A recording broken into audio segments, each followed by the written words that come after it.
Saint Marc, tout comme Saint Matthieu, utilise une expression assez énigmatique pour parler de la fin des temps.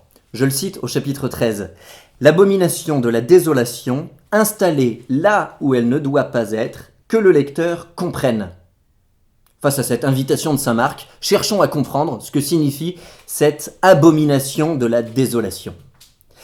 Il faut connaître un peu l'histoire de la Bible.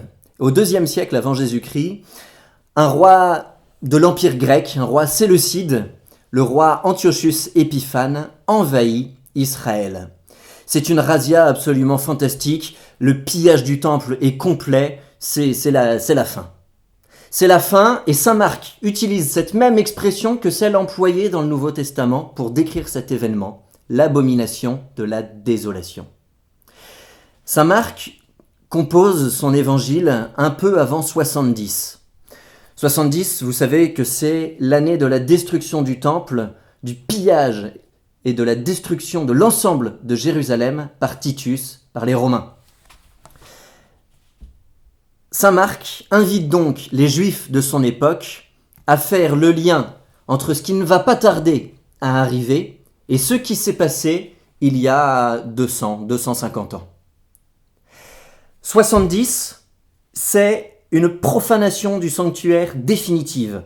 C'est la fin du sacrifice perpétuel. C'est l'écroulement de tout le culte codifié par la loi. C'est la disparition du sacerdoce lévitique. Cette année 70, le 6 août 70, c'est le dernier sacrifice dans le temple. C'est la fin de toute une institution au sein du judaïsme. Désormais, le judaïsme ne sera plus un judaïsme du temple, il sera un judaïsme uniquement de la synagogue. Événement traumatisant s'il en est dans l'histoire du judaïsme. Eh bien, cet événement qui ne va pas tarder à arriver pour saint Marc anticipe et prépare ce qui arrivera à la fin des temps. Saint Marc dit qu'à la fin des temps, ce sera aussi cette abomination de la désolation. Alors, comprenons bien ce qui va se passer à la fin des temps. Saint Paul nous décrit un peu plus précisément la situation. « Ne laissez personne vous égarer d'aucune manière, nous dit-il, car il faut que vienne d'abord l'apostasie et que se révèle l'homme de l'impiété, le fils de la perdition, celui qui s'oppose et qui s'élève contre tout ce que l'on nomme Dieu ou que l'on vénère, et qui va jusqu'à siéger dans le temple de Dieu en se faisant passer lui-même pour Dieu. » Mes amis, saint Paul est extrêmement clair. Il nous décrit là l'Antichrist. Alors, n'ayons pas peur de ces mots absolument terrifiants, car les phrases de saint Paul sont finalement chargées d'espérance.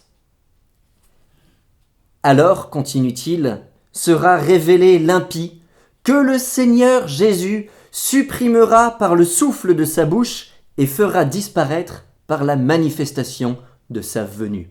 N'ayons pas peur de cet Antichrist, car la force et la puissance du Christ sont telles que le souffle de sa bouche suffit à refouler l'adversaire. Saint Paul a eu une description assez précise. Le but n'est évidemment pas de rentrer dans des prophéties plus ou moins certaines. Le but n'est pas de rentrer dans un ésotérisme de datation pour savoir quand est-ce que cet Antichrist viendra. Cependant, le cardinal Newman est extrêmement clair. L'Antichrist, je le cite, est une personne, un individu, et non une puissance ou un royaume. Et telle était bien l'universelle croyance de l'Église primitive. Mes amis, cette personne de l'Antichrist, saint Paul nous l'a décrite comme étant le fils de la perdition et comme remplaçant Dieu. Voilà l'imposture finale. Le mal suprême, un homme qui réunit en lui toutes les caractéristiques du mal, se fait passer pour le bien. Beaucoup de chrétiens se feront avoir avec cette imposture. Nombreux seront ceux qui renieront leur foi au nom de ce bien seulement apparent. Mais nous, n'ayons pas peur, ayons confiance dans la puissance du Christ qui par son souffle seul dispersera l'adversaire. Mes amis, n'ayons pas peur car le Christ est puissant. Peut-être pouvons-nous profiter de ce carême pour lire des romans, qui certes ne sont pas paroles d'évangile, cela va de soi, mais qui peuvent disposer notre âme à savoir reconnaître cet antichrist. Vous connaissez tous le père Elijah, je ne vais donc pas vous en faire la promotion. En revanche, Le Maître de la Terre, de Robert Hugh Benson. Le pape François disait « Le Maître de la Terre est une de mes lectures préférées. En le lisant, vous comprendrez le drame de la colonisation idéologique. » Quant à Benoît XVI, la lecture du Maître de la Terre fut pour moi un fait de grande importance.